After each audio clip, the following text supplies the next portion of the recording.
ఎందుకు అంటే ఆఫీసర్స్ అనేవాళ్ళు ఇప్పుడు మేము పొలిటికల్ వాళ్ళం, వెలుముద్ర వాళ్ళు కూడా సీఎం అవుతారు. అవుతారా అవ్వరా? వాళ్ళు ఒక ఐఏఎస్ ఆఫీసర్ కావాలంటే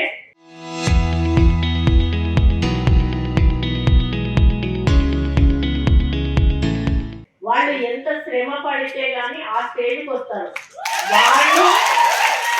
వాళ్ళు మా ముందు నిల్చొని నేను చెప్పింది వాళ్ళు వినాలి. అంటే రాజ్యాంగం రాసింది, అది మనం ఏం చెయ్యలేము. దీన్ని విమర్శగా తీసుకోవద్దు దయచేసి, దీన్ని ఎక్స్పోజ్ కూడా చేయొద్దు. నా మనసులో ఉన్న అభిప్రాయాన్ని నేను చెప్తా ఉన్నాను. మాకు చదువు రాదు, మాకు సబ్జెక్ట్ తెలీదు, ఇష్టం ఉన్నట్టుగా వాళ్ళు ఏదైనా చేస్తే ఇష్టం ఉన్నట్టుగా తిట్టేస్తాం, మీరు ఏ పని చేయలేదు. దానికి రూలు ఒప్పుకోకపోవచ్చు, దానివల్ల వాళ్ళు చేయకపోవచ్చు. అట్లా అని అందరు అట్లా ఉంటారన్నాడు. కొంతమంది రూల్ పొజిషన్ ఉన్న చేయని ఆఫీసర్లు కూడా ఉంటారు, వాళ్ళు కొంత అడమెంట్ ఉంటారు. అట్లాంటి వాళ్ళని అడగడంతో తప్పలేదు, కానీ ఎవరి పని వాళ్ళు చేసుకుపోతున్న వాళ్ళను మనం అప్పుడు కూడా డిస్టర్బ్ చేయొద్దు.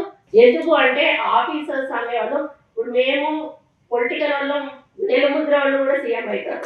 అవుతారా అవ్వరా?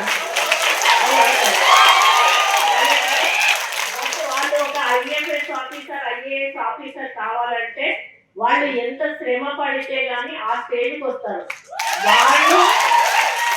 వాళ్ళు మా ముందు నిల్చొని నేను చెప్పింది వాళ్ళు వినాలి. అంటే రాజ్యాంగం రాసింది, అది మనం ఏం చెయ్యలేము. దీన్ని విమర్శగా తీసుకోవద్దు దయచేసి, దీన్ని ఎక్స్పోజ్ కూడా చేయొద్దు. నా మనసులో ఉన్న అభిప్రాయాన్ని నేను చెప్తా ఉన్నాను.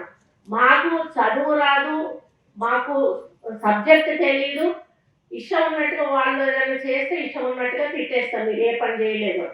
దానికి రూలు ఒప్పుకోకపోవచ్చు, దానివల్ల వాళ్ళు చేయకపోవచ్చు. అట్లా అని అందరు అట్లా ఉంటారన్నాడు. కొంతమంది రూల్ పొజిషన్ ఉన్న చేయని ఆఫీసర్లు కూడా ఉంటారు, వాళ్ళు కొంత అడమెంట్ ఉంటారు. అట్లాంటి వాళ్ళని అడగడంతో తప్పలేదు, కానీ ఎవరి పని వాళ్ళు చేసుకుపోతున్న వాళ్ళను మనం అప్పుడు కూడా డిస్టర్బ్ చేయొద్దు. చరిత్ర సృష్టించినోడు ఇప్పుడు ఆ చరిత్రని తిరగరాయబోతున్నాడు. అబద్ధాల గోడల్ని బద్దలు కొట్టి నిజాలను రాగా మీ ముందుంచబోతున్నాడు.